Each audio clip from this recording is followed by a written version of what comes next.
Pasteur Denis Monga c'est comme un oncle pour nous. Parce que les Mylène Moukwabili, les Gloria Moukwabili, Bana Mama Rose, c'est la maison où moi je partais, je mangeais. C'est ma mère. Oh, Azaki Kotonge, la Mama Rose, Bilama, Maman Nanganès. Nalingake trop. De bon côté. Nalingake trop. Donc c'est vraiment une famille. Là, le rôle à Noko. Ça fait très mal au reprocher Noko na télévision. Je pense même les gens de sa famille déjà, parce à la Bayer Dominique Babaya. Parce que c'est aujourd'hui la honte. Pasteur a se ressaisir mon questement et n'a pas PC concept c'est un homme de Dieu qui essaie un peu de se ressaisir. Atalata 10 personnes à côté à bango tous les dimanches on a liboso bavandara atalata bango atala libota ou isa liboso na e. Il y a des certains baisses parce que les lots bateau bavanda à Paris bas à leur entourage à pasta baebi. Donc pas ça au aucun restaurant c'est comme moi comme yo comme tout le monde il y a ba PC neken ba PC PV na miso batou donc normal ça ne peut pas se passer comme ça c'était mai ba te belé ba na peu de fois et y a na bandimi musu soza na église mais kondimiza na makasité c'est quelqu'un qui a fait beaucoup les lois sont na même ampleur wana parce que crédibilité na yé atikali na lelo na ba émission na mena makamwa nzambe je ne crois jamais église moko eza crédible na mboko ba opesa passe ata 20 minutes à matin na podium matin ya bana na nzambe biso to iba passer Denis de sito cha ba mai likola télévision ni atimbi o melipe bo kitoko mais lelo makambo tozo mona do so ba longoli film au caleçon vidéo à sex tape bimi passer azo expliquer ndo moni ndenge tous les makambo zo leka alongwa na po ya côté akomi lelo analyste vraiment. J'aime beaucoup sa femme, na mon charisme nae. Véaro salarié l'homme officiellement à PC Zoa. Pour ban appel ban mi balé. Nzamba benga bengi pe mère. Mais na mon lelo regardez aujourd'hui maman Emi Koutino, j'apprécie beaucoup cette dame. Lelo à tenir église ya mobali nae. Pasteur Koutino en pleine difficulté. Aujourd'hui tout le monde a maman Emi. Maman Tina peuvent le faire parce que aliro maramozo qui de la stemai, ceux qui bino pe bo sungi viété. Maramoye qui ne faut. Avec tout le respect que je te dois de la nation, je vais essayer un peu de revoir ta façon de faire. C'était maintenant la bataille sous les lois, on va vendre ça na plateau. L'aime sous ba reva katateke, ba revendre na mutuana. Moi pasteur Denis aujourd'hui c'est il fait la honte. Il y a ba serviteur de Dieu. Dans le banc à travers émission na yo, c'est quelqu'un que nous on a apprécié à l'époque et belé. Tout ça qui qu'on apprécié mingi ya makasi. Abunga moi qui na ba réseaux sociaux ana ba page no ezala suivi soit on a besoin de passer message na parce que talarara tu t'imagines la réserve de l'Éternel c'était ma vandi na kitinalo au vent si passer na kitino zo tourner pasteur est-ce que au talagi vidéo ya sex tap ya kaluji est-ce que c'était ma yoko tout na réserve de l'Éternel entre nous na reposer question je suis désolé retour na yango t'es jamais mais au début ko retour na prophète Denis Lesi même ba collègue na ngai et belé le loba comme porte-parole à baninga na bango olobi mabe muninga ole muninga ye moka vana ndako ya yeko lobela non tout ça boulot na biso tout ça la boulot na biso loko mana bétisi était na ba misie belé baza awana Kinshasa msu baza na poto botika pe ba plateau ba émission Monoué qui a dit que Bandoule Kozonga te chez Djonga 3 azongeli base naye na Paris oyo yesika bozalaki kolia komela pe koyoka ndule na niveau ya 2 fois te boyeba ke bilenge zongi na Paris na niveau ya kosakana te chez Djonga 3 awa chaque week-end bilenge zongi ya ndule à partir ya le 17 février 2023 ouverture officielle ya Bandoule Bokozwa chaque vendredi Suzuki Luzubu 4x4 grands chanteurs de mon pays à partir de 20h jusqu'à l'aube. Pe samedi, bokozwa CNN Alligator na baninga tout awa boko sepela joli kitoko. À partir de 20h jusqu'à l'aube. Pe dimanche sombele souka bisanga. Bokozwa Nokolias, Emile alias de Mingongo, la voix qui cloche et longo na wenge. Poussana to vanda en matinée live. Oyo eko banda à partir de 18h tina minuit. Kasi tunanga inini. Kaka ceux qui aimaient la CDC. Mbalamoko Night Club to boîte et fungwami à partir de minuit. Ti ba 5h avec DJ Bobo. Oyo akosepeli sabino na bandule pe na ambiance ya kitoko. Malolo. Oui frère, Babi Tchonga. Futur. Hein? Nous te reçons la 50 boîtes. La Katakin, c'est Tchonga. Chez Djonga Twanga Nantaba, Ezwami na adresse Oyo, Noisy les Sec, Nassime McDonald, numéro 25, chemin des Grous, 93 130, Ozamo Bimba. Chez Djonga Twanga Nantaba, Yangonde Zali mo boko ya ambiance, na kati ya Paris, pe na France mo Bimba.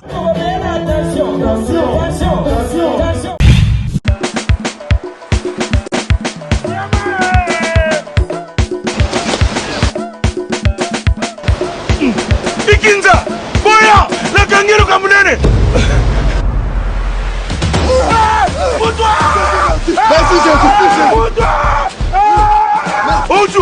Mon vieux, to dindi na mai na nzela poto. Chance au petsenga, merci beaucoup. Petit, pour l'année, bozo meka chance ya, ou soit to komi poto, ou soit to kufi. Et pourtant, États-Unis et petit batou chance, bakende poto na nzela ya. Mon vieux, petit nangai, tête de vemba la liboso. Chance ba pêcher pas ya mutu. Mon vieux, na sala nini? Oh petit, DV Loterie pour beta ngwe pa ya mutu ebi masolo. Masolo ya DV Loterie est dans la business house. Oh, ayebi ba norme. Oyo mundela sengaka. Pona kopesa mutu visa na DV Loterie. Na masolo ya DV, ba sengaka qualité ya photo. Oh. Aye na ba pareil ya sika. Oyo embelisa mundela liboma. Ah, mon vieux, menga na ba rap nanga oyo aux États-Unis na zanani. Lil Wayne. Non, Lil Wayne. Ah. Tokende.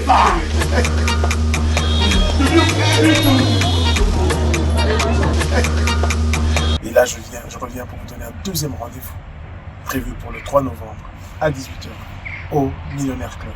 Le 3 novembre à 18h au Millionnaire Club. On va encore vibrer sur le son de Banzango et la rumba sera encore une fois au rendez-vous. Et je ne serai pas seul, j'aurai avec moi des artistes de renom. Et la billetterie est déjà en ligne. Il y a un lien Go Events où vous allez vous procurer votre billet pour le show.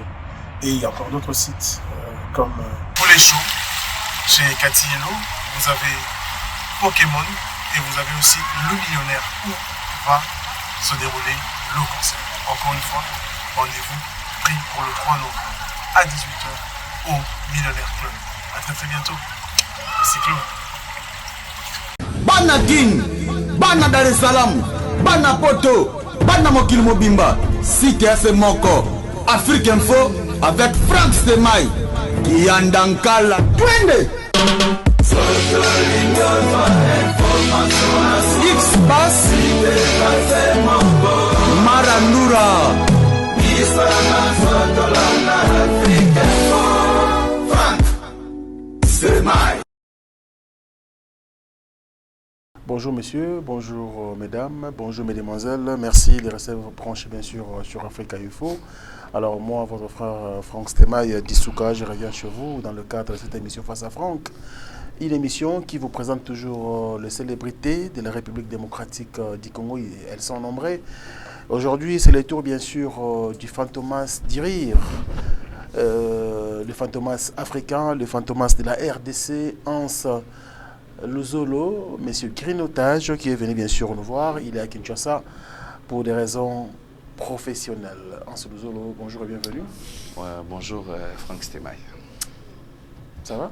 Ouais, on est là. Dieu fait grâce aux alliés. Monsieur Grignotage. Ouais, Mr. Grignotage. Mr. Grignotage. Ah ouais, ça va. Alors, je rappelle qu'aux Anakin pour des raisons professionnelles. Oui. Précisément, pour nous ça l'année. Ngai kasi biso sango ndem tabeng saki biso. Ah, OK, Israël Mutombo. Na pese Israël Mutombo bambote et puis ba Jean Nyonso ya Bosolo TV. Na pese bambote tozaki babeng ngai na coach au sud-africain. OK. Donc wa yaza sud-africain ou a gagné vina ba fela. Mbangu azongisi ba fela ne akikulaxa ngona mboka. Donc muto azolaxa kaka azotamsaka ba fela azomima mboka na mboka. Donc ngalokola coach Kululeko. Le roi na vidaki nazape en dehors de aro na salaka biso tozaba businessman ozomona donc fallait pe to landela mo ba boulot misusu totika ki yango pe na moi suspend mais certes c'est un big Patrick Ngamba zana le poids lourd de la presse ba Kalukemba ministre Rankin ba Pitinanga Sinclair ba zana Poutine Aristote ba Gladys Kalimba bazali mais ngamoko pe bikara esara bien tant yo moko zoya otale la pe de makambo ekende esara bien donc c'est un peu ça yango mona tikali mo muke mais yo ebinga na sara na yo ndé za émission de revoir. Monsieur le revoir. Non bien bossé que ma collègue comme Nanzela. Deux so morning ay bagé nazo replié mais j'avais pris beaucoup de requis compte tenu je pense on aura le temps. Oui. Et solo là je fais de moins en moins apparition dans ba plateau compte tenu à ba raison mon personnel peut-être on va parler en solo mais parlons quand même du 7e anniversaire de l'émission Bosolo na politique parce que anniversaire chaîne TZ émission Bosolo avant chaîne qui existait. Alors tout le monde veut continuer à aller dans le succès. Vous avez belé bah ça Istobe et Oman Amisi Yo Zakiwana Michel Bakenda na chant bah coach aller binoka na succès bah sert tout bah là bon coach. Bon, omoni coach ça le succès makasi parce que yebi congolais tant amoni logo ba bengi fela. Ba tout ba plongera nango parce que bio yebi biso to lingaka bo ezamboka soif. Ozomona. Ba tout ba ya kipo misusu bazo mona ka ba fela coach bazo ba eza biloko ya ngambu ba salito aza double discours. Ozomona ba te belé engouement na plus on doit le dire. Maintenant, c'est parmi des influenceurs au hasard très suivi. Très suivi. Je te dis, au nom de Dieu sur la tête de mes enfants, je ne savais même pas qui il est. Il a plus de 2 millions d'abonnés. Et quand je fais des vidéos avec lui, il niveau au marché, il est bon. Et moi, je vidéo on a battu loko on a vu faut chango propre. Et belé tout le monde a bassin na bon bazo les canons. On a bassi to mibal. Mibal azana ba bassin a comme gopé sans bande ono mibal. Moi si mususa za na ngazo les canons on a des autres mais la coach kulule ku ye wana. Ba ki ko faire déplacer. Je vous dis Israël Mutombo yé moko mutazu charge ya mutuana. Sans mouton à gauche, sans mouton à droite, on a un foutu va déplacement. C'est coach c'est quelqu'un de trop exigeant. Donc, une équipe mobimba exigé, on a 5 hôtels. 5 étoiles. 5 étoiles, Baxeli bango kutu na étoile mususu du kolo, on a Hilton. Moi je mangeais avec une ngakutu na lobi ba changa kaka na étoile moko. Ozomona. Il y a juste 5 na étoile moko. Parce que bon, moi je suis un habitué d'ici, de temps en temps.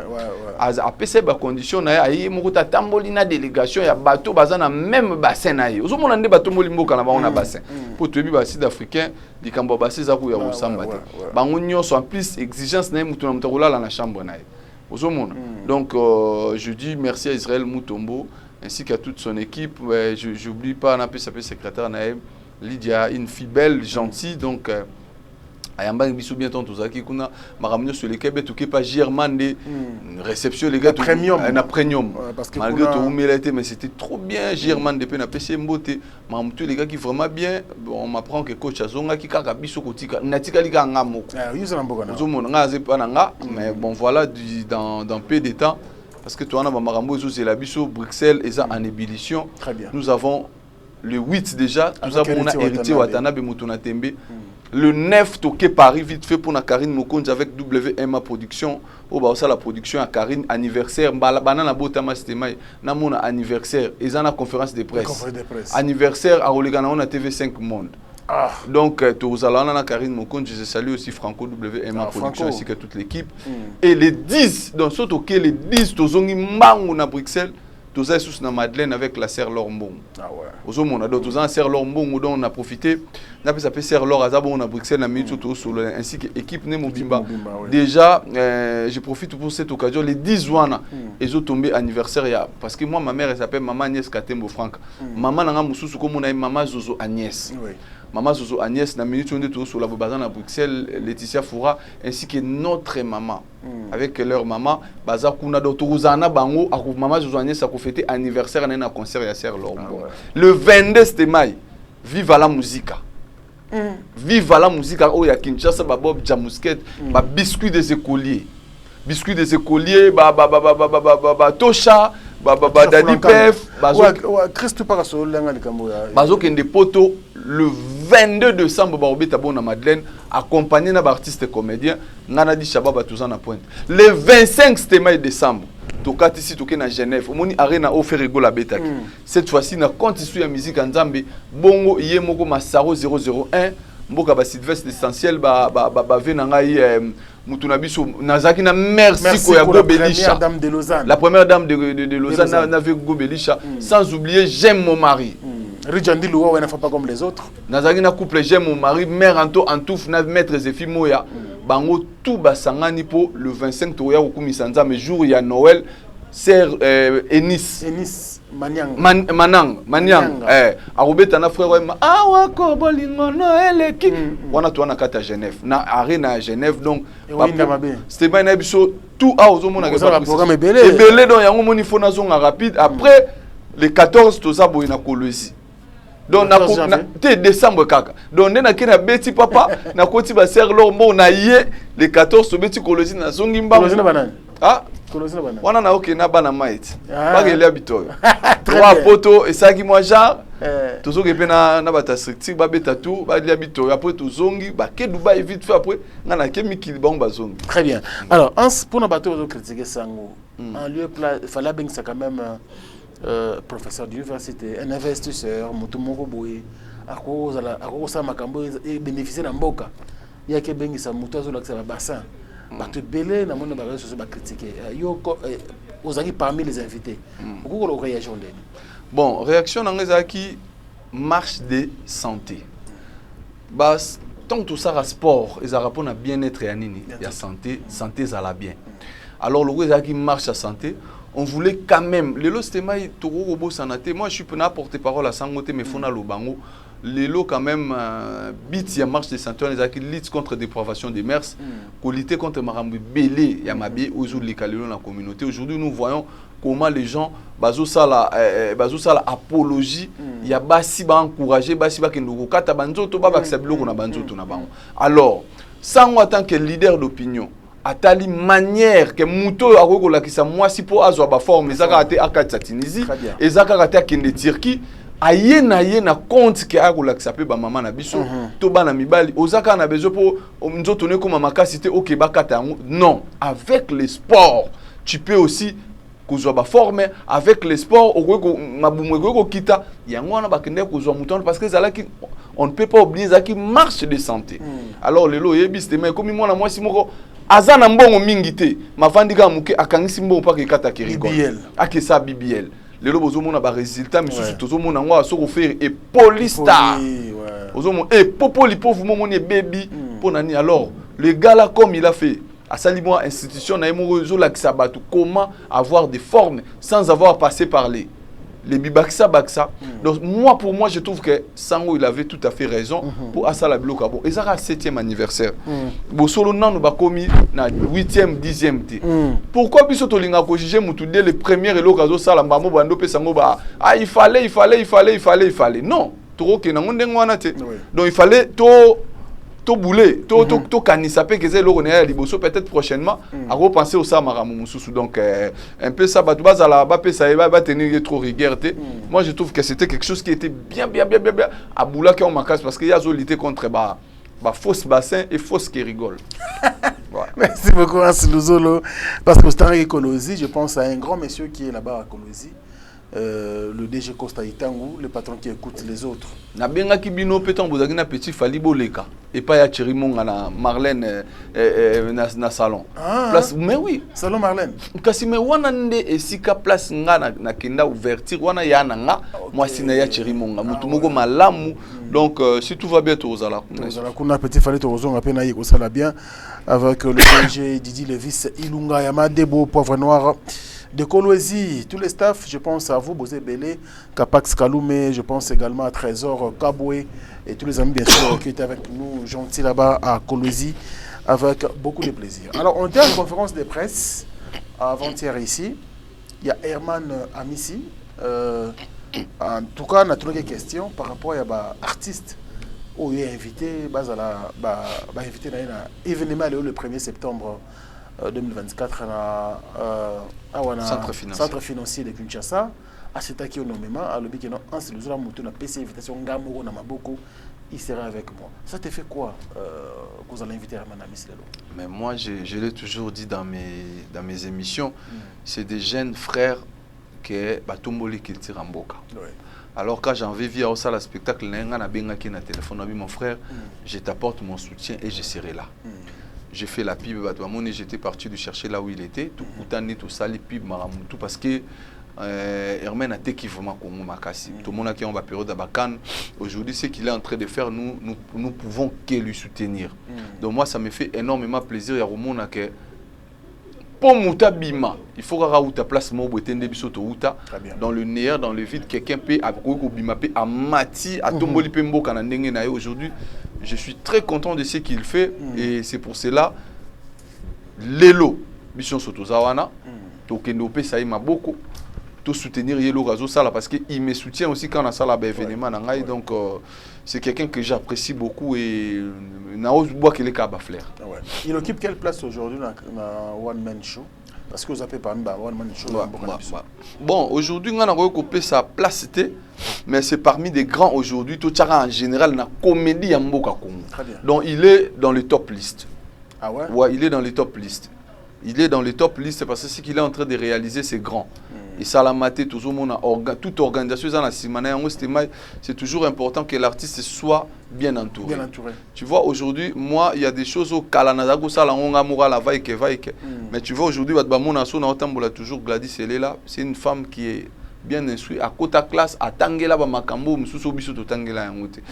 Contact, Moussou a besoin d'un direct, il y a pour gérer en distance, tout le monde salami bien. L'artiste, il est bien entouré. Aujourd'hui, tout le monde a pas poisse. Proisse, hein, des balobara. Voilà, Yango, tout le monde a le lot, Nenga Azomata avec Sixi, parce que c'est l'organisation. C'est l'organisation, c'est aussi l'entourage, c'est très important. Et moi, j'ai fait mon événement à Paris. On va en parler tout à l'heure. C'est l'organisation doit être bien autour de l'artiste. Très bien. Alors, parlons aussi de ça, parce qu'au Zungammo, au Salaki Maribel, c'est entre 800 et 1000 personnes. C'est ça? 800. 800 personnes? Ouais. D'accord. Au Salaki, on sold out. Non, tout ça là est sold out. Pourquoi on sold out? Alors que oui, on n'a pas fait sold out. Moi, il faut tout n'a pas fanatique. Mais nous avons vendu presque 80% des billets dans sa loi. Donc quand je dis 80, tu l'as dit 500, 600 personnes. Mais oui, bien sûr. Si j'étais fâché, ton batindelinga ba image Yasuka ya salle na sidika makasi. Pourquoi? Parce que boebi spectacle et théâtre c'est les seuls moutons à éclairer dans spectacle à théâtre c'est ma nation au monde c'est l'artiste. Mais Yann Nene image n'a profité dans salle ba coucou. Bazwa qui vous ma public mingiti. Moi je voulais bien battre mon public mais libanda batresi ba là qui ba collègue na bino belenga na pesi mbote ainsi que toute la presse ou bazara en France et mi gagné ma na robo sanate PDG il était là pour na ba soutien na bango ba Tedlise ba tout ba Nel ka ba Fossette ba na ma ba ki ko soutenir ngana ba o ba ki ba zui de la part ba zui invitation ba kimi ba été na pesi bon peka ba mbote et ba tout ba Patrick Massidi ba tout ya Saint-Denis ba mais événement franchement c'était moi quand ici là que j'étais très content malheureusement tout le monde n'a pas m'attendre dans le spectacle na poto batu bazo bisanga ke batu bazana bango libanda bazo mila tu vois Maribel place Ezali c'est un lieu vraiment c'est en plein Paris ozo mona batu bana bango libanda bazo mila na bango l'état biso to kota to ko sala makamu to compressé yango pour tout ça la vite fait mais franchement j'ai dit déjà merci la population congolaise tout baya qui c'était moi je te dis. Il y a Lolita Olympique à Cernanga, Laetitia Malonga, au Canada. Wow. Il y a des gens qui sont venus de l'Hollande, de Paris, dans Bruxelles. Joe Modango qui Caspey, Petit Bassé, les millionnaires. Namoni Bongo, c'est le Bassé, Nazomona. Petit Nanga Roudoudou, Brunel Nokosho, Nani le Soussou, Yulu Matondo, Thierry Bouda. Donc, à mettre arabe l'empa. Baouta qui m'a Bruxelles, Katisi, Deodam, Bayo soutenir Ngai Massanangai. Basé belé au Bayaki, na ba msusu kutu na ebaki na Paris ba Jesse Maye, il y avait beaucoup de gens au Bayaki ko soutenir ngai na ba honorable Mvwemba nani honorable ya abiso honorable Mvwemba ra moko Mvwemba oh ya solo oui on a notable na biso ba Congo notable voilà ma mfumu na biso ba Congo ayaki vraiment ko soutenir ngai Jonathan Bilari muta a présenter kango. Vraiment, c'était Jean-Claude Vouemba. Jean-Claude Vouemba. Très bien. Jean-Claude Vouemba, honorable. Moi-même, j'étais surpris. Honorable dans la salle, il y a repêché Mbote. Jean-Claude Vouemba, vraiment, merci à trop. Il était là pour me soutenir. Donc, Docteur Dekana. Il y avait beaucoup de monde Mais qu'est-ce qui n'a pas marché dans l'événement? Au-delà du public, les besoins qui ont été dans la vidéo, mais ni sur le côté déroulement. Non, il y avait, je dirais presque l'organisation. C'était déjà un événement organisé. C'est la maison.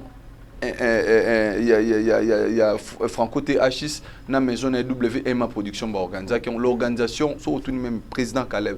Je profite de l'occasion pour dire n'a pas prestataire. C'était moi dans la salle événement et Michel Ibosso. Ouais. Donc retour pourquoi banana sala et Michel Ibosso yango, j'ai dit merci à président Caleb. Venant Mister Siatoul, Massana Igor 2 minutes, Di Shababa, Metapinga. Il y a Gabi au salle de déplacement de Kinshasa pour Nakuna, tout le monde assisté et puis à Franco THS qui a confiance dans nga, à l'obité tout signé le roboué pour Nanga.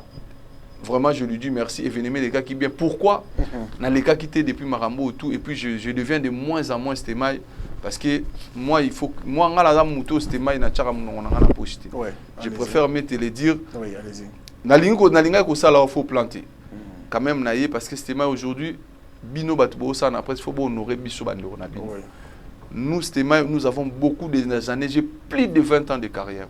Alors Stéma, ça nous fait très mal au monde en a quitté oyo benginga na vandi.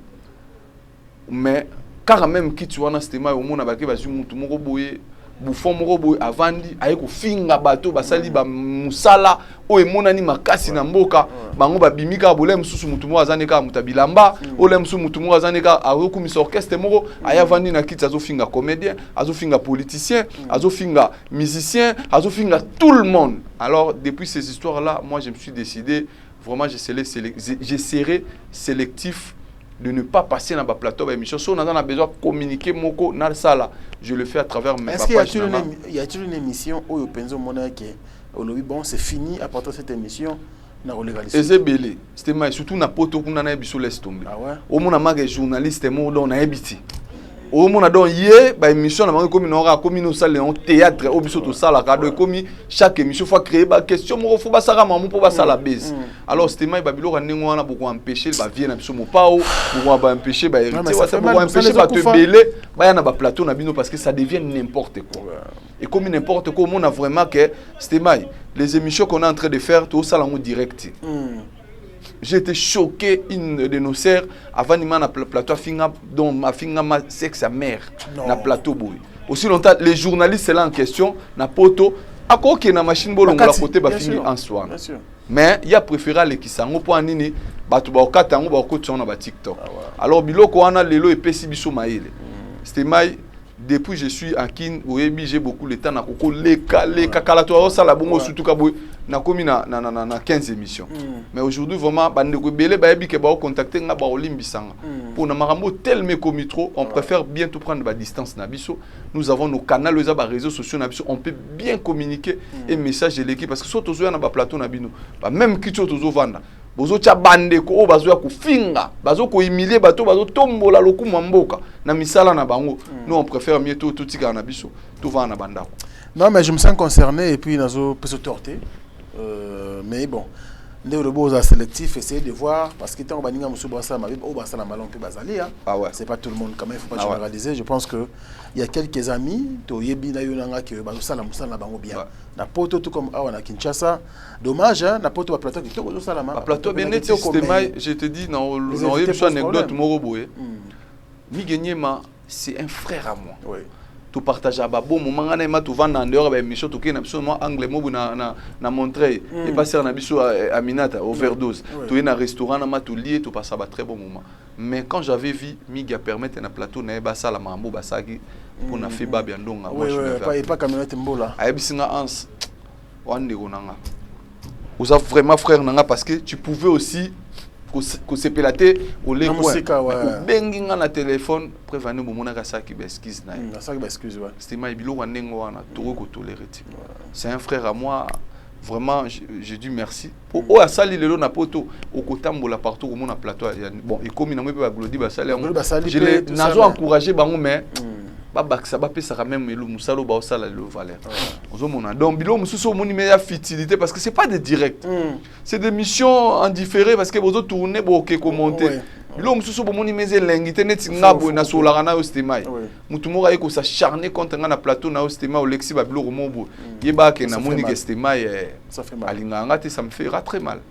Alors merci beaucoup Hans pour la reproche. Je pense que olobiango nanga parce que vous êtes très ouvert et pour ça quelqu'un de bien et ma collègue Nyon Sobayo qui peut quand même souci nayo et nous allons faire tout pour améliorer ce que nous faisons. Boki Mabiso s'il vous plaît. Sans bino trop exister, sans biso on a besoin de bino pareil. Bon on a besoin de biso pour que tout le temps ensemble sera une bonne chose. Juste un mot comme madame Mosala qui na événement à Maribel. Si le lotikali vraiment au comment le rôle un artiste bon au comment on s'ala déjà limité Manabiso mais valeur ne baxama les sous na voyage à Gabi et surtout témoignage à Gabi dans hôpital je crois 2 mois qu'il y a vie et c'est grâce à na visa au Zula qui est ndé a ko découvrir santé na état de santé na yé a eu besoin appropriés et ça là qui est bien et bah témoignage ndé on a eu montant au vendre que ça là qui on donné parce que comme tout ça là pour un événement alors que sauver peut faire moto. Moi je dirais merci à Dieu nous a mené à permettre qui j'étais très content aux avoir bénédiction à tout le monde entier. Bah croyant à l'église Nyoso, il y a ba musulman, il y a ba bima, si a Gabriel Zamuta bima. Na mona comment ba tu baza opambola na bénédiction puis na ina yebisa ba tu wana Nyoso ba pambola nga ba bénédiction ne comment pe nzamba zo pambola. Amen. Nzamba zo pambola, ce sont des gestes oyo. Nazala na ngona mutema stema ibana mai na ngatu baza ba robetela yo. Ce que nous faisons dans les coulisses, c'est beaucoup.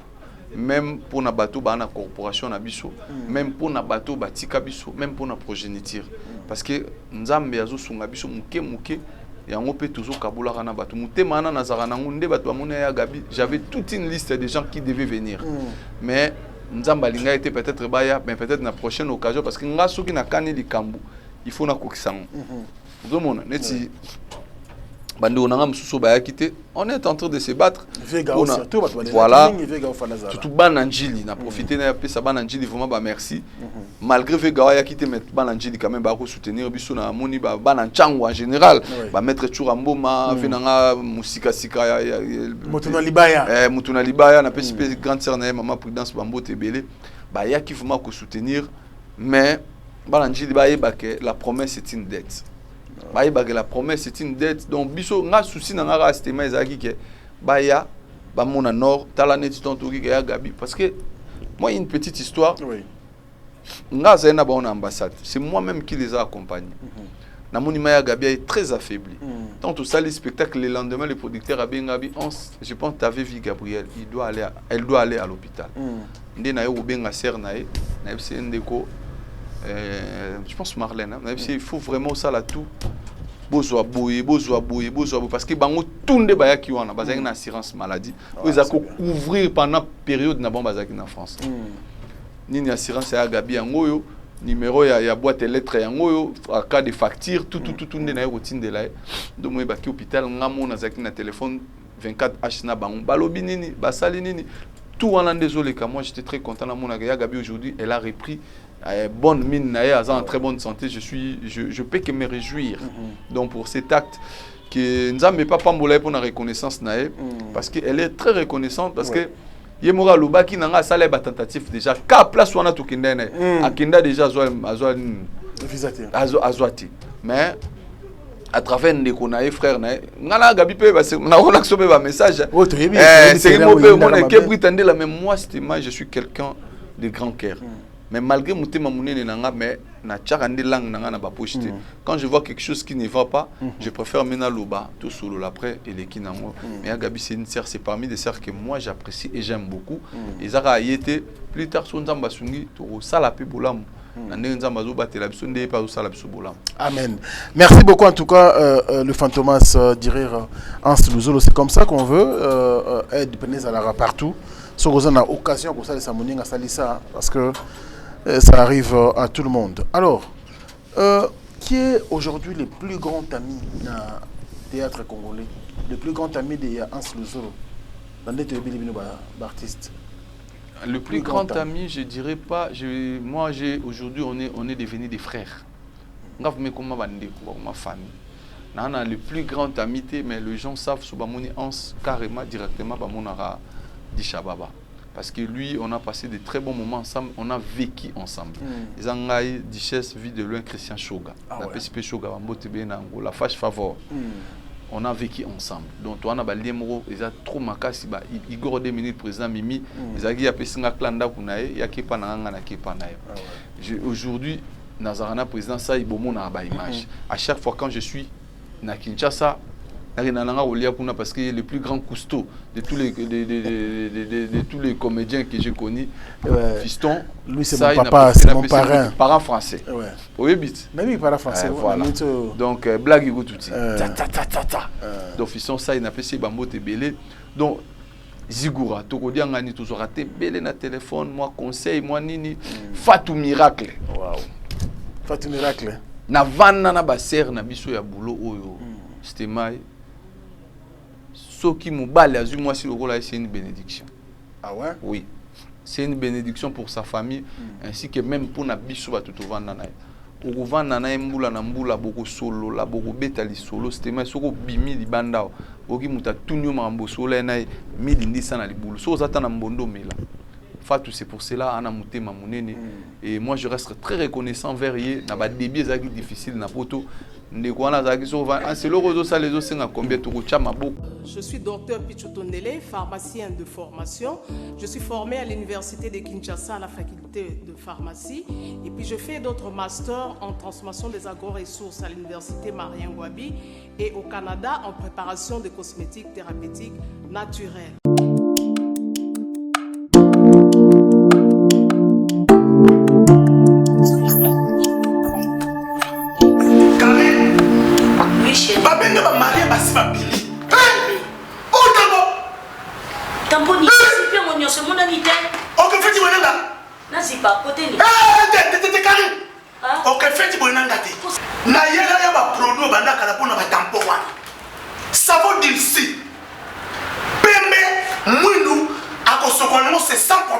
D'ici au collagène pour le traitement de taches, tampons, vergetures, rides et poches. D'ici réparateur pour le traitement des acnés, de points noirs et pour régénérer votre peau. Utilisez toute la gamme, le sérum, le savon et gel douche. D'ici cheveux pour le traitement de cheveux abîmés. Utilisez l'huile et son shampoing. Avec Dixie. Toujours.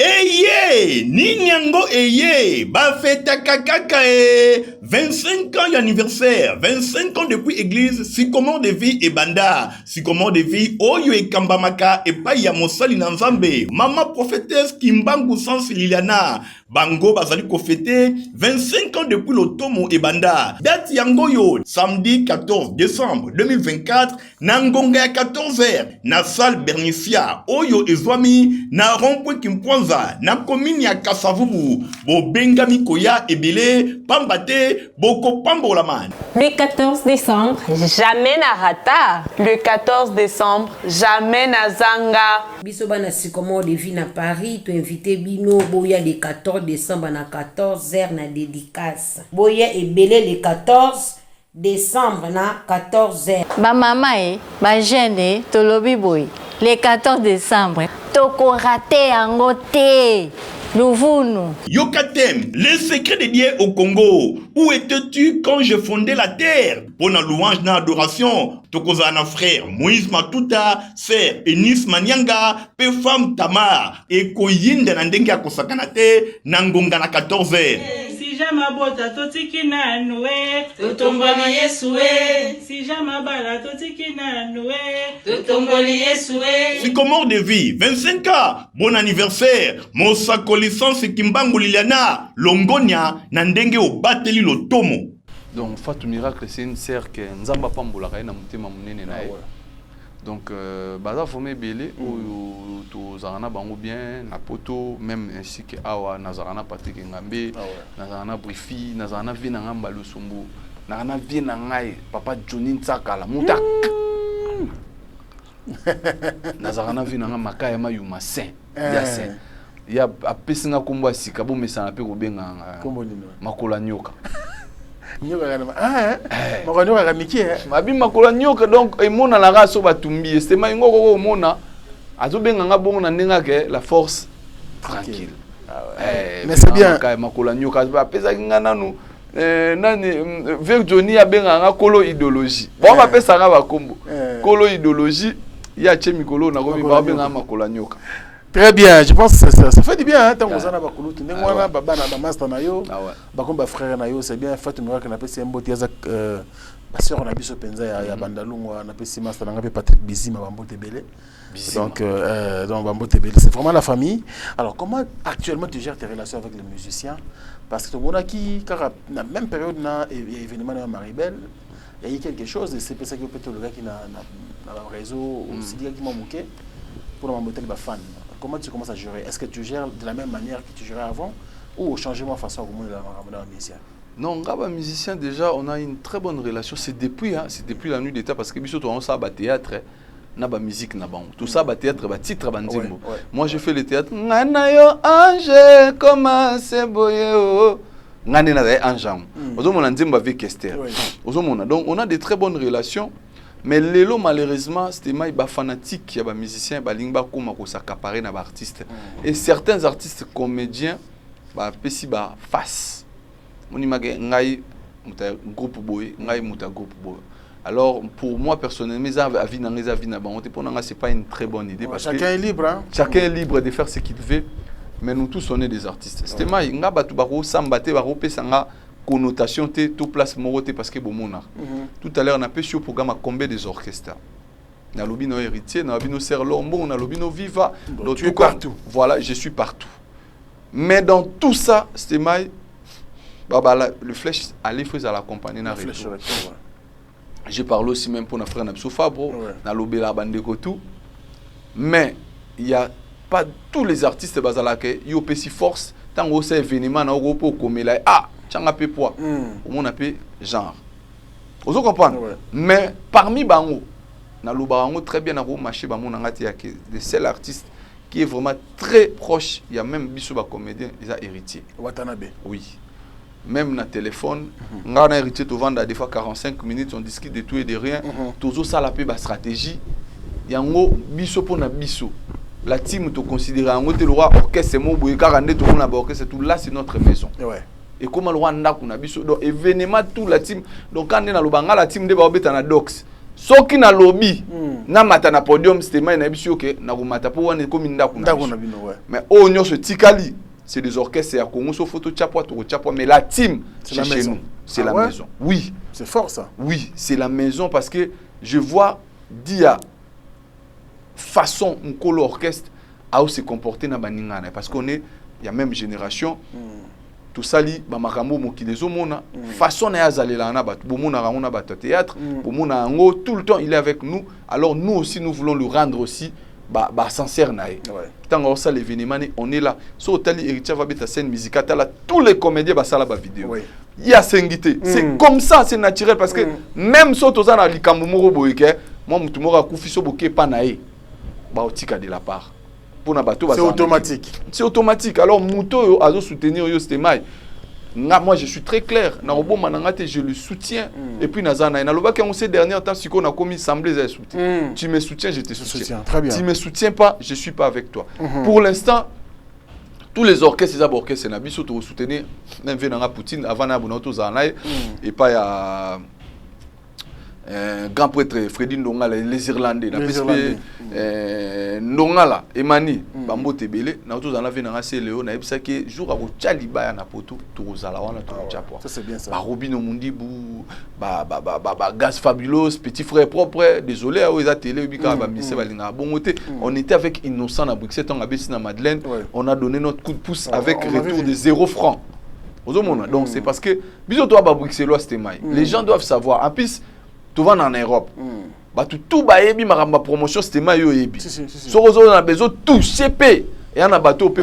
So yepe na bo c'est que ça va. Je dis merci dans grand esprit héritier, il a dit ça devant les télé. Ceux qui n'a bêti concert on a la scène musicale en stier parmi les gens qui m'ont motivé au salon. Pourquoi? Parce que je me suis investi dans l'affaire. Et je peux que lui dire merci pour son côté à grand esprit. Héritier Wata, tout le monde témoigne. Les autres ont bon batté. Atikalaye, Azalaye, donné tous appels sous. Année prochaine, na Autriche, na Ibrator. Y aller. On est sous. Y aller. Parler la bise. Ibrator Piana. Toroye mbaba les têtes. Oh docteur, il peut grand sourire. Ah, y aller. Bambote. Déjà. Et ça date qu'on y écoute. Et ça le 40e kuna. Le 8 février. Et puis c'est tombé 4 jours. N'a pas si y aller le quoi ngala botama les 4. Donc tout ça déjà kuna. Après le 4e jour anniversaire de Maman Salani. Donc biso tout aux ala na Autriche na Ibrator Vuzi. Batu ba roka banzembo kitoko pour moi la mobile wana boyebi. Non, c'est très bon chanteur. Ibrator piano donc le 8 février. Le 8 février tous en Ibrator na Autriche. Très bien, merci beaucoup. Mon béoké na ba songe na habité tout donc ba Kaluji Kaluji dans la dépôt na mouvement kuna na bisage apona. Apona donc c'est un poto, je pense que ce qui est coupé ça melaye et que ça va bien. Fatomas on a un bac frère nayo dernièrement bazana dossier mozo ça ils ont que dépendant moi mbango baganda comme on a même mokonza c'est ça dossier ma Boké TV. C'est vrai que nous avons un poto mais de temps en temps je pense tant bilo akarabilo on a eu les gaka tant sumo elongi pe ko les kati. Comment tu trouves des marches na bango? Bon nalanda kango et pas ya Geshu Spawn na mona bango ba otanga memo. Oui. Ben oui, c'est des histoires comme ça faux. Moi j'ai arrêté. Pourquoi j'ai arrêté pour Naba Marambo? Retourner sous des? Non, moi j'ai arrêté depuis. Ah ouais? Depuis combien d'années déjà Kalukem? Moi j'ai arrêté Tiki déjà Manatika. Parce que moi aujourd'hui c'était un stage où Naza Moutaro exploité nga sauté. Vous pouvez pas m'exploiter pour na côte année dans Babilo Kabongo. Vous devez passer par moi tout signer contrat. De la part réseau bimanaye boy ou soit na ken groupe moko l'exablo quelconque place nga faut signer na c'est pour cela moi j'ai arrêté donc on a arrêté mais démarche na bango vraiment noble mais siko c'était moi moni mabe moko bo marepa na biso moni gesho un esprit à leadership azala rater les marana makambo parce que yelo ko aniza katina ye alors il y en a 3-4 personnes mais ba comédie ba lo ba langage moko te ba lo gesho télé na 6 personnes to benga ba baza pour Bozwa, Bosala. Bakena basali. Mais koto yo toujours bunda pour l'intérêt général. Mais moi je peux que lui fortifier. Gesho, continuer ba idéologie na ozana un jour et au futaraka. Mais nga côté makambo, maboke, ngale, maoni nisema enlève-moi dans le bail. Moi je fais plus. Alors, nous allons évoluer bien sûr avec notre artiste. Merci à Spiro Sol et monsieur le président qui nous suit avec beaucoup de plaisir. Alain Dinamo, l'homme aux surprises agréable au na poche. Sans oublier des Cosmoko comme moi en Nzambe. Wana ba Bruxelles loga loga en bana Bruxelles. Bana Bruxelles, ba mbota bino. Na des Cosmoko, Spiro Sole, ya mama Mozizo, mutuna biso. Donc on a passé ba salam ebele. Allez. Aujourd'hui, côté monsieur Zoben Dabino artiste, c'est vrai ba plateau na biso boté de Melango, mais les campé à TikTok 11.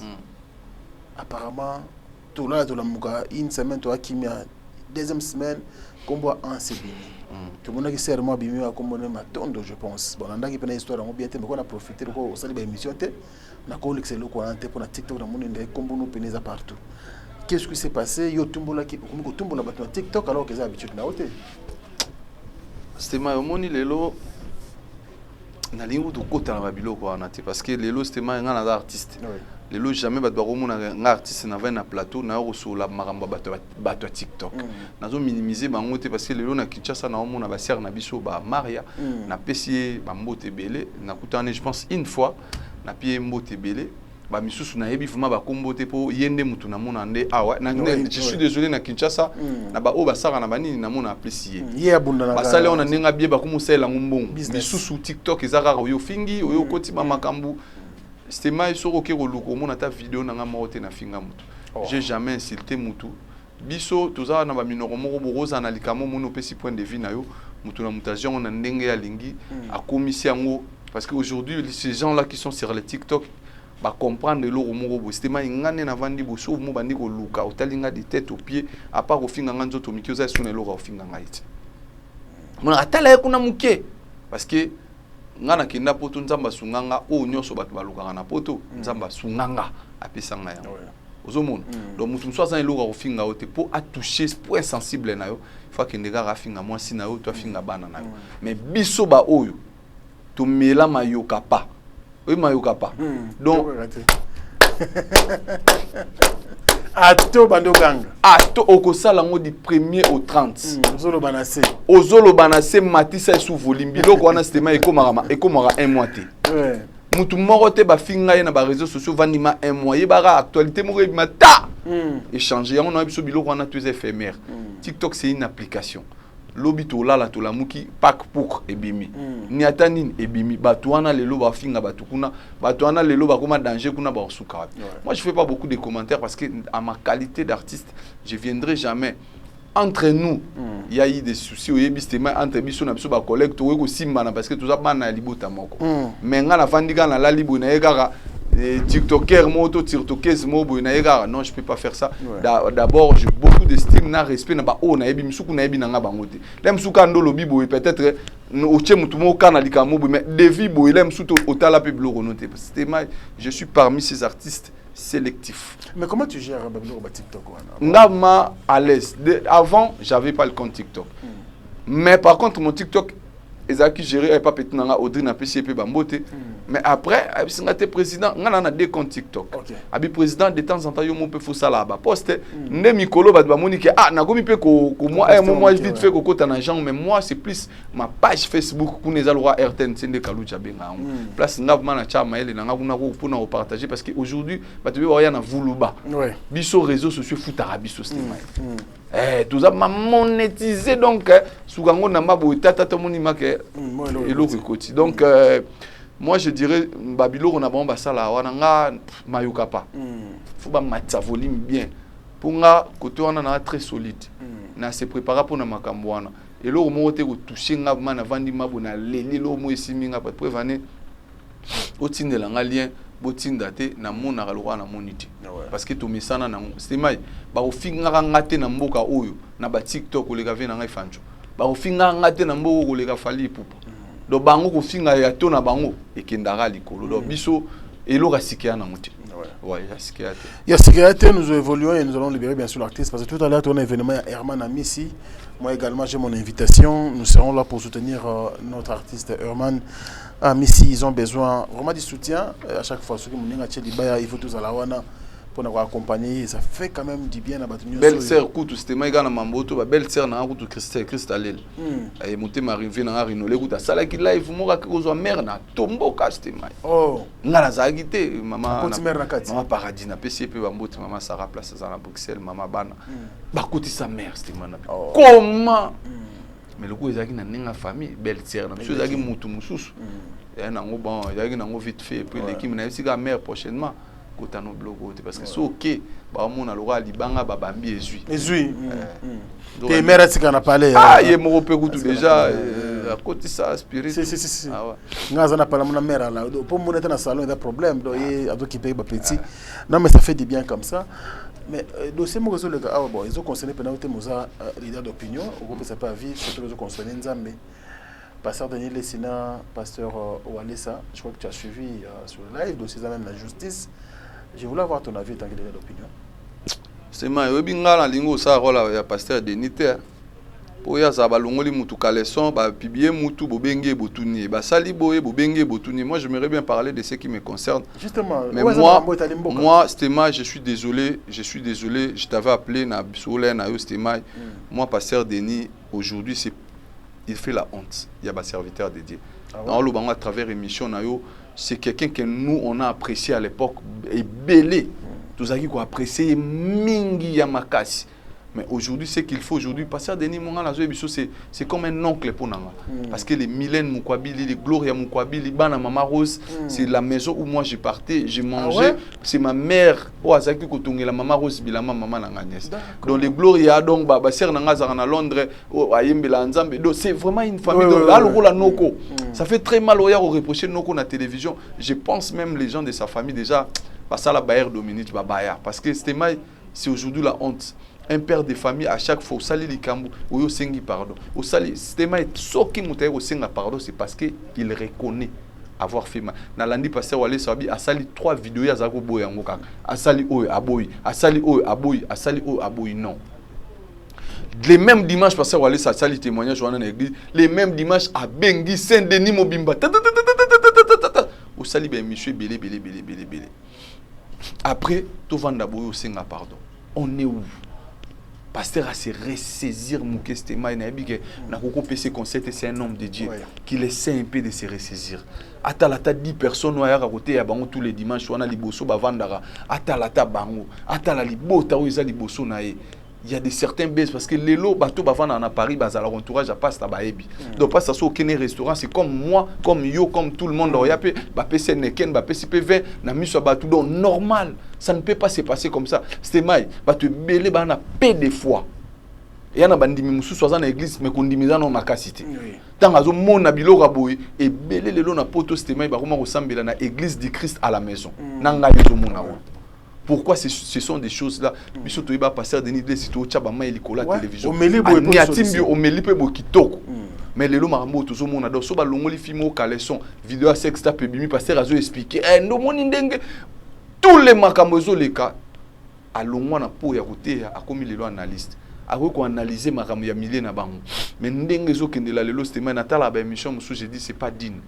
Vraiment j'aime beaucoup sa femme na mona charisme nae ve a rosalare lo mo officiellement a PC joie pour ban appel ba mi balé nzamba benga bengi pe mère mais na moni lelo regardez aujourd'hui maman Emi Koutino j'apprécie beaucoup cette dame lelo a tenir l'église ya mobali nae pasteur Koutino en pleine difficulté aujourd'hui tout le monde a maman Emi maman Tina peuvent le faire parce que ali ro maramozo kende la stemai so ki bino pe bo sungi viete maramoye kende fo parce que non biso sani te bo sunga estemai adimne pe seri mugaya na ko leka suba émission testemai non même message on a zo pesa ba émission au stemai na zo pesa on peut ba artiste belé.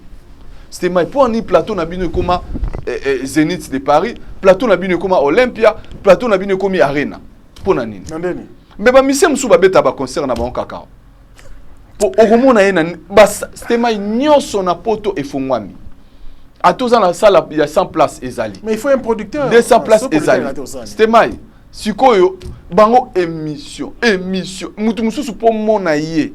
Surtout na oyebi bango na ba mission musu ya poto na musu ya Kinshasa akobimisa album atanze moment ote yokani mais sur va na plateau bango ba musu ezarara ba force na bon temps bazara na ba wenge ba nini lepo à part wenge so tali bo mona evozat mais sur ba va na ba plateau donc jour soki ba émission na mneza ko existait beaucoup de gens allaient na poto kuna kolobate tous les musiciens ba uta ba kenda émission kaka et pas migi et pas nani donc papa bo ça la musique. C'était ma banda année bandi. Banda année bandi. Naleka qui pas Vincent, nande naleka pas na. Année mobimba. Donc tout ça liboé. Peut-être balama musu bazo benga ngao na ko clôturer na bango na novembre sili na. Tout ça boulot na biso tout chaba basal les ana eza pour na ba théâtre pour même ba collègue na ngai. Et belé le loba comme ba porter parole à baninga na bango. Olobi mabe muninga ole muninga yemo ka vana ndako ya yeko lobela. Non, tout ça boulot na biso. Tout ça la boulot na biso loko mana bétissé te na ba misie belé baza awana Kinshasa msu baza na poto botika pe ba plateau ba émission mais vie na ngana zungi su papa sta malba tiki na ndenge pas globi ya suka te akotika te oyebi este mai combien de fatika na zungi vuma pona ebige partout ba kokata ngo e kokende na sengi mana pasteur avec tout le respect que je te dois de la nation vie essaie un peu de revoir ta façon de faire. C'était maintenant batu misu lelo ba comment vendre ça ba na plateau lem susu ba reva katateke ba rovana na mutuana. Tu donnes l'accès à tout le monde alors valeur na yopé tout le monde a ses faiblesses. il ne cesse pas de le dire, ah, na ba faiblesse na. Mais c'était ma faiblesse na soko étalé en mo qui m'ba comprendre que oh il point faible na yo qui to côté. Ces gens qui l'entourent, bato bazarana e, boyebi bo revendre pe na pasta bo oko yo kata verset Jean 10:10. Donc bo betara ba masolo mo autour kaka pasta nous a besoin livraison mo à domicile, il faut ba benga. Donc et comment bis donc passe donc na l'année dernièrement Karine Marambazo lo ba à propos ya pasta. Karine s'est permis bateau baleke panae donc qui part à ebi donc Karine nga ko touché été sur pour que pasta ma donc à livrer même basser. On a kalato na lelo. Babi depuis. Ah bon? Donc yo moko so salima au taïf ma bobo ki ka photo na nini na caricature et goya. Ozomona to 5 man avait na biso, c'est quelqu'un qui a fait beaucoup les lois sont na même ampleur wana te parce que crédibilité na yé atikali na lelo na ba émission na mena makambo nzambe. Je ne crois jamais église moko eza crédible na mboko ba opesa passe ata 20 minutes à matin na podium maté ya bana na nzambe. Et aussi mbate. Beti Mutombo, pasteur Mutombo, ou Beti pasteur Mike Kalambay, ou Beti pasteur Moïse, ou Beti Machabou, donc partout. C'était mai otikala na banane. Oruvanda na banane. Yo mroza ba défaut. Bible en mo elobi na biso ne juger point. Lo yo zo juger baninga. Vous avez fait un complot. Moi j'ai dit c'était mai na kisambia non église à pasteur Wale Saté, mais j'apprécie ce qu'il fait et son côté humanisme. Azo sunga batu bazo pesa bo pasteur Wale sanga na talabu na TV azo pesa batu bambongo azo même ye moko pe akinda kolela kuna ke ana proma ndako babengane na ndako apesa il ana côté humanisme wana basali na nzambe wana c'était mai soki to protéger bango te ba pasteur Wale sa wana na ebele to mona ba pasteur Emmanuel Dodi nani lelo aroza baza na nzambe na bango mais biso bato to tala ba na télévision. Nous devons aussi les respecter, tout ça estime. J'apprécie beaucoup le travail des pasteurs Walesa. Moi sinae, maman Angèle. J'apprécie beaucoup maman Angèle na mona ba œuvre caritatif baloba ba salaka. Nzamba robo sana bango te. Ata bazana ba défaut na bango, mais c'était moi bin auto kabaka boy. Soko pesi. Dernièrement na la camera boy vite fait quand on peut soigner.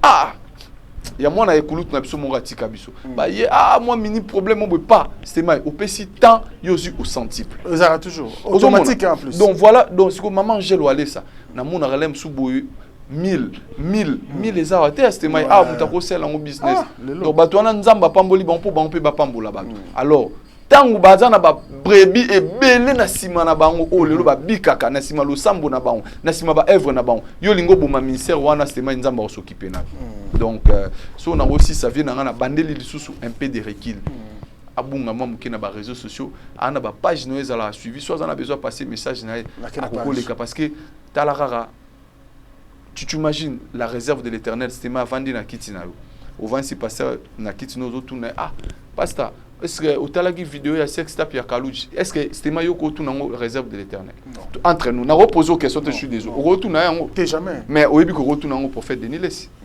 na ko système oui mais yo tout na voilà. Merci Hans Luzolo. Je pense que l'homme de Dieu, le prophète des nations, le prophète Denis Lessi a rendu message il y a artiste Amboka Hans Luzolo. Et il t'aime bien aussi. Je pense que le message d'ailleurs aux hommes toujours de bon côté. Alingake trop. Alingake mingi fama alingake mingi parce que Natala souvent ba imour n'est pas ça là na misi. Na peto en bon c'est lo mo tout ça na pesi masala na Wizi Gaga. Tout ça là go programme tout ça mo lo mo na Paris mais ndenge makambo mati boye.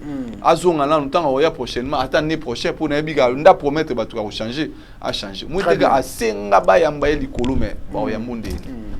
Wizi Gaga n'a pas na personne beauté encadrer toujours l'homme de Dieu. Ah peut-on a Gaga monsieur soir. Oh bazaka ah peut Gaga là. Ah oh ngala kasi kaza Wizi Gaga. On a bilo na page ya prophète église Marambutu on a Gaga peut-être. Ah OK c'est bien la PCP.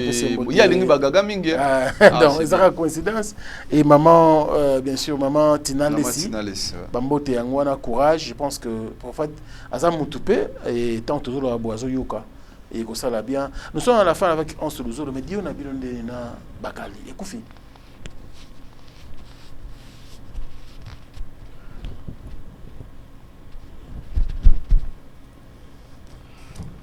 Ah, il va dans qui m'a brûlé. Je donne ma langue au chat. Ok, on comprend tout.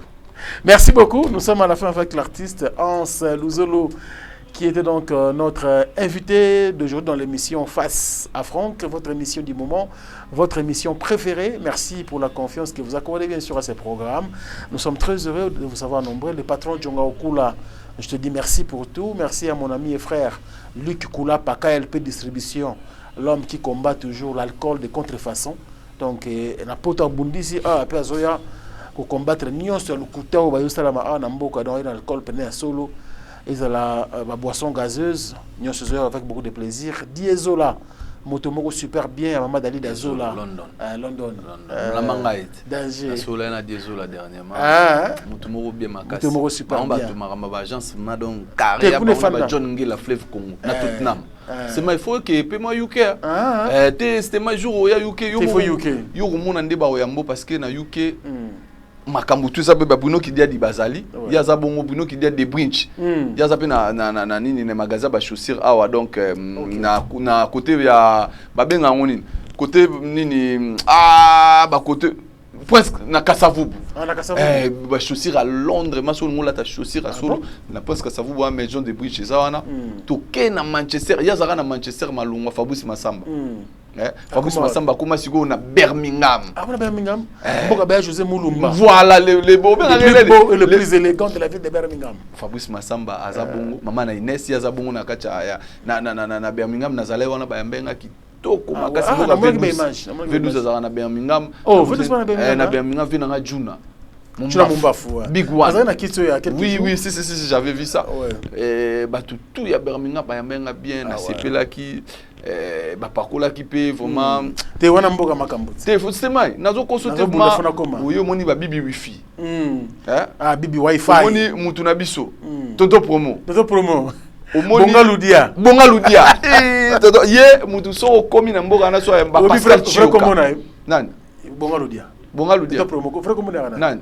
Rien. Rodolphe Nkoso. Rodolphe, naïbi Rodolphe. Omoni ba Pascal Chioka. Pascal Chioka bomba na London wana. Omoni ba vina biso Deps de Mukalinga. Deps de Mukalinga grand prêtre. Ça peut wana London. Mina London, omoni ba Léon Chaumba. Odomona na Yeso la boseke makambo. C'était mai kuna na kosote London soko ye, so zonga maboko pamba.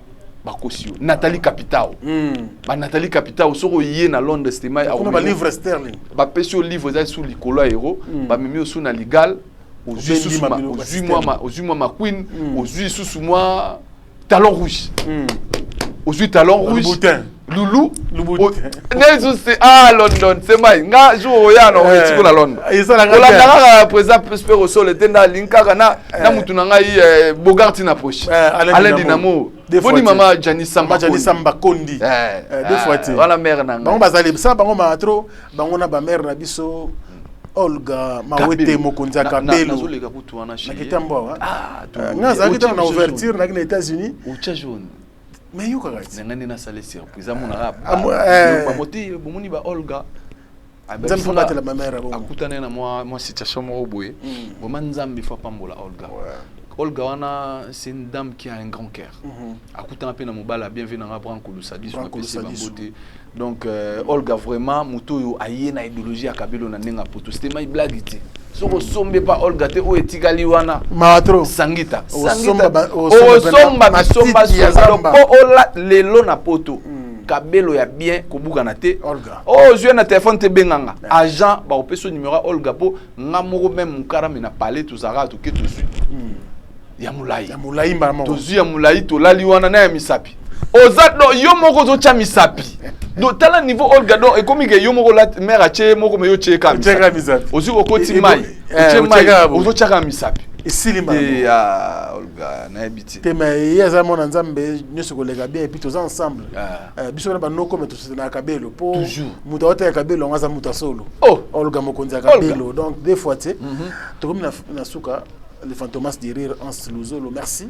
Temps accordé biso parce que c'est vrai to diverger moi décision na yo. Pour toi rabattu na yo donc mo kanga mutema tina secret. C'est moi yo a parlé donc je peux jamais te faire un faux plan. Na profiter na occasion na yo vraiment na pe ça ba merci. Na premièrement na banino na Bonika Longe de la République. Bonika Longe de la République. Mabalio ata kinelinga fote nyoso. tuna nanu conscience na yo zali pe moto eske nga kaka moto na bebisaki die yo ata jour moko tosalaki nga mabe kopesa mama no fote te alobaka na yo omalanga na bebisi toke nakangaki motema tokiti loyembo yembelaki nga epesaki nga mpasi na molema o napesi Boni Kalonji mokolo nzembo wana de la République suka na chan Boni Kalonji Boni Kalonji suka na chan meilleure chanson oyo bana tu ya Victoria nga na surana vi na mambo de Panama ba confirmer yango Giki Mvula ba Yannick Zenith bango ba betati nazalaki jour wana na Gilles Nzau papa Gilles avandi Cisco micro na la scène atenga misi munoko bato Victoria bando kistemai Venanga ade azu mi composé bientôt beta mi composé papa to vandi bo kwa mambo ala muki honorable Pacho Panda venanga siko nazaki kolela fallait 10 milito azala 10 milito azala siko Gilles a pessimé la campe ya vieux to la musimba mon vieux Victoria donc franchement jour wana pour ngape na na Victoria pour biso to za pe mon avis bani donc vraiment Boni Kalonji na sanité sans oublier le directeur Bob Mboba Bob na pesi bambo tebele l'ambassadeur tout près du chef na sanité Kevin Kamuzuna grand pote Kevin Kamuzuna et là na ba misala msutu bato basalaka azana expérience ya boulot wana lelo ye aza le lit de Dieu place à Zanzamba on met to bota mastermind Nzamba ebike yo ato patio Nzamba osusu ya lora ba Kevin Kamuzuna boulot na azako sana miki lelo il est derrière les chefs ako ba moi lido na chef Kevin Kamuzuna super bien bien et c'est son taf c'est son dada tu vois c'est un truc qu'il maîtrise bien na PC merci Nzamba zong sous centuple na ko bosana te le boss dit David Mangaya. Il y a Maman Fanny. C'était moi. Laisse tomber. Il faut avoir des gars. Mon lui, c'est un gars. Boss dit n'habite Mikolo. Ado linga fait fiera mutuna za. Ah ben ngala ba vidéo ga appelle. Oza pe ozo toka na papa na bokufa na mboko. Na pesi Maman Fanny bambo tebe sika bazali. Et Narobo Sanate à la très distinguée première dame, Maman Denise Nyakero Tshisekedi, n'a pesi bambo sans oublier. Pour le président Antoine Félix Tshisekedi, le premier citoyen de la République. Citoyen de la République. Et c'était un jour où on a vendu en passant à le gouverneur Daniel Bumba. Des baosa la marababa sans cynique. Na mona qui vraiment c'était un logo il faut toper ça moi message pour embouteillage en amboko. Non c'est chaud.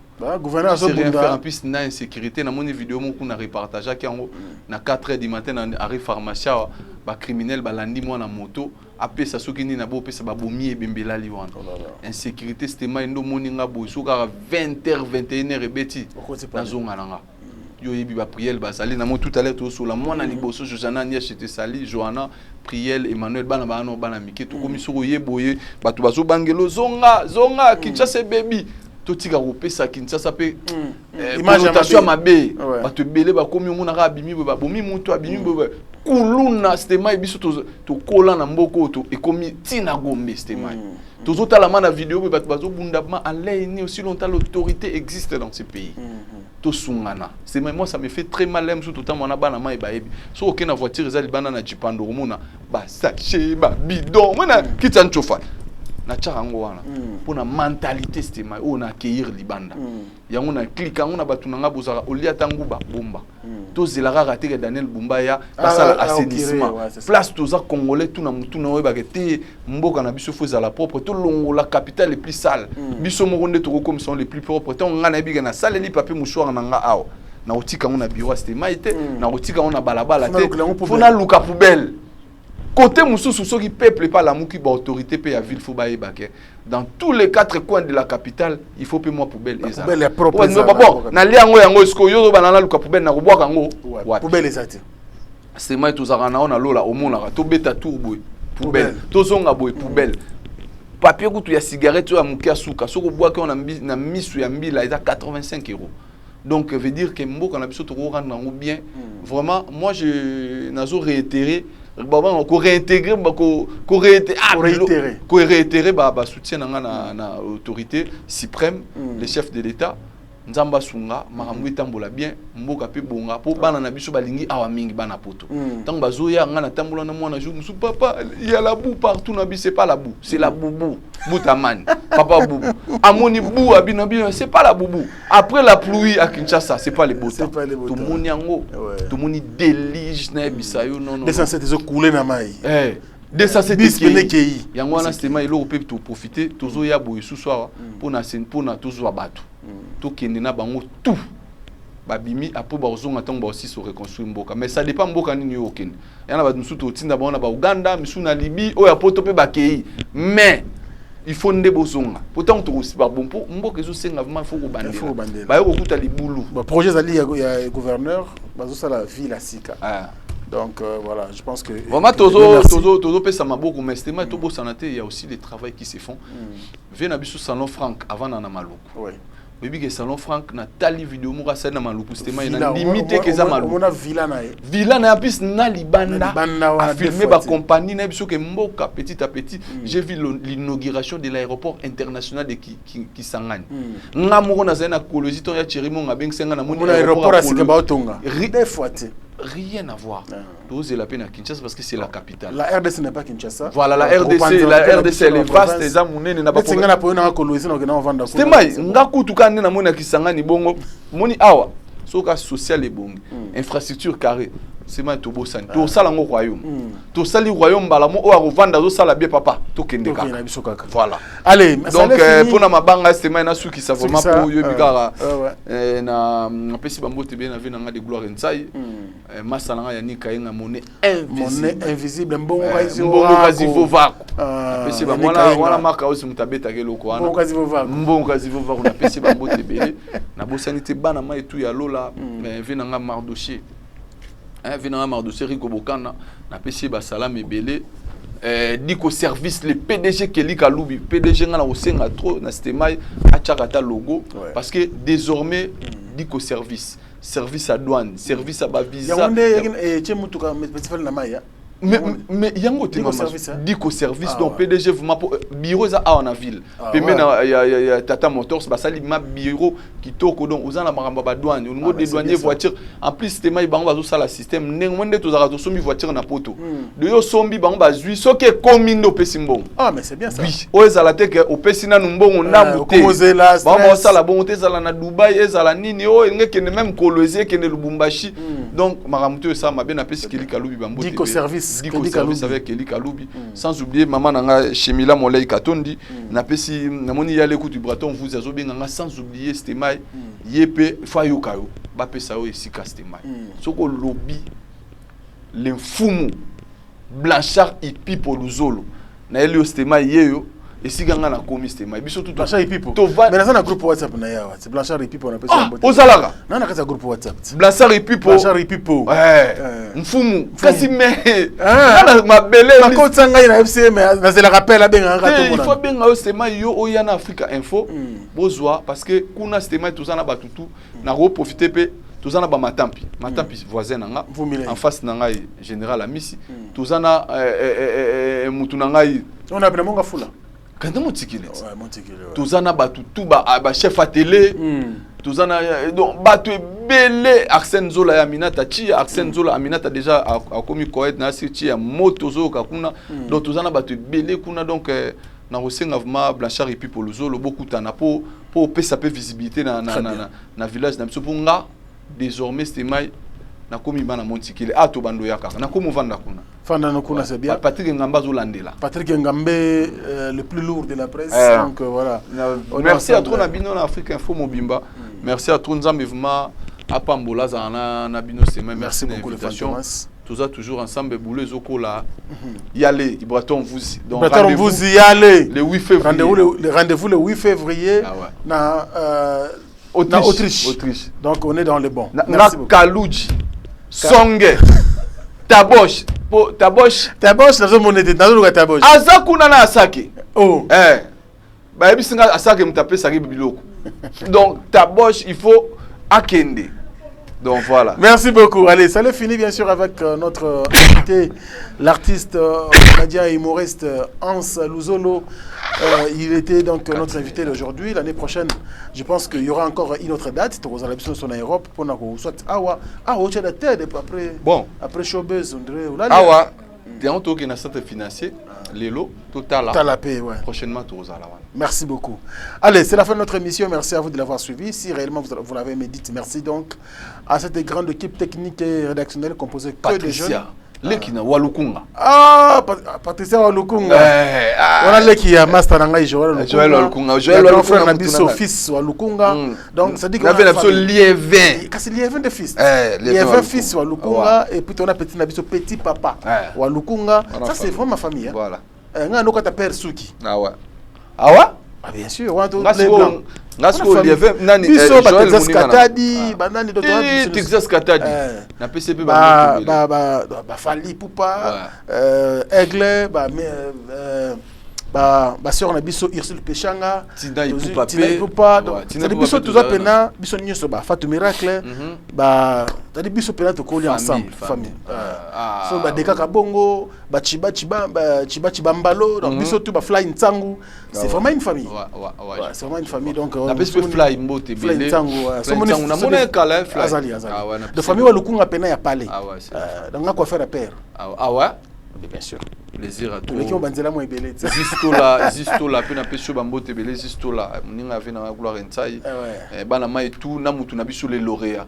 Tipe Bokana lauréat. Merci. Allez, merci, ça allait finir avec Hans Luzolo. Si vous l'avez aimé, bien sûr, cette émission, dites merci à cette grande équipe technique et rédactionnelle composée que de jeunes. Il y a bien sûr les soldats Merveille Mampou, il y a Papa Namaraville qui était à la commande, il y a les plus jeunes de tous, Obed Toko qui était donc à l'assistance. Nous sommes à la fin, on se retrouve prochainement avec un autre invité, mais avec le même plaisir. Bon week-end à vous tous et au revoir.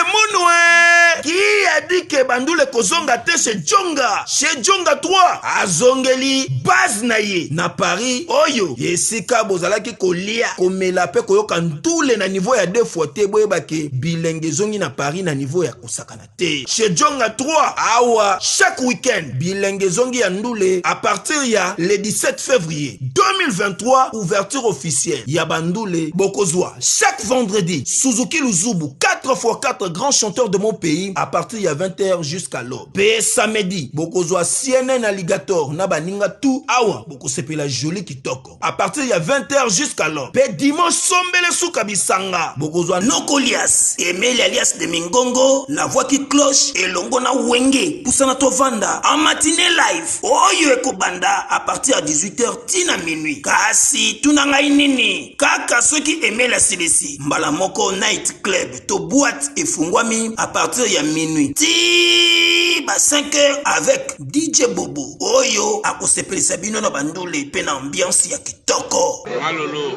Oui frère, Babi Djonga. La Congolia. Futur. Hein? Nous te reçons la 50 boîtes. La Katakin, c'est Djongaske. Chez Djonga Twanga Nantaba, Ezwami na adresse Oyo, Noisy les Sec, Nassime McDonald, numéro 25, chemin de Grou, 93 130, Ozamo Bimba. Chez Djonga Twanga Nantaba, Yangonde Zali mo boko ya ambiance, na kati ya Paris, pe na France mo Bimba.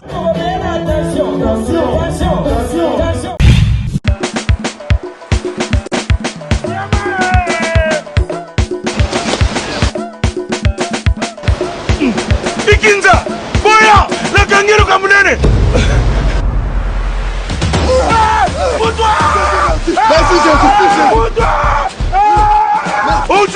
Mon vieux, to dindi na mai na nzela poto. Chance au petit ngai, merci beaucoup. Petit, pour nani bozo meka chance ya, ou soit to komi poto, ou soit to kufi. Et pourtant, États-Unis et petit batou chance, bakende poto na nzela ya.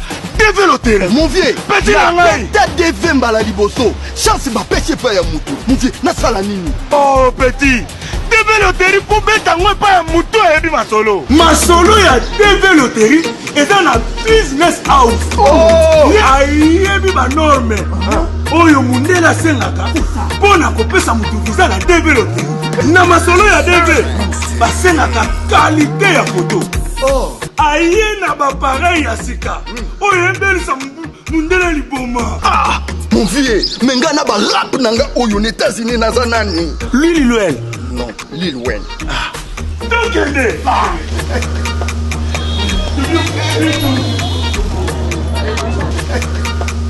Et là, je reviens pour vous donner un deuxième rendez-vous, prévu pour le 3 novembre à 18h au Millionnaire Club.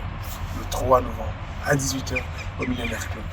On va encore vibrer sur le son de Banzango et la rumba sera encore une fois au rendez-vous. Et je ne serai pas seul, j'aurai avec moi des artistes de renom. Et la billetterie est déjà en ligne, il y a un lien Go Events où vous allez vous procurer votre billet pour le show. Et il y a encore d'autres sites comme pour les shows, chez Cathy Hello, vous avez Pokémon et vous avez aussi Le Millionnaire où va se dérouler le concert. Encore une fois, rendez-vous pris pour le 3 novembre à 18h au Millionnaire Club. A très bientôt. C'est Claude. Bana King, Bana Dar es Salaam, Bana Poto, Bana Mokil Mobimba, CTF Moko, Afrique Info avec Frank Stemai, Yandankala, Twende. X-Bass.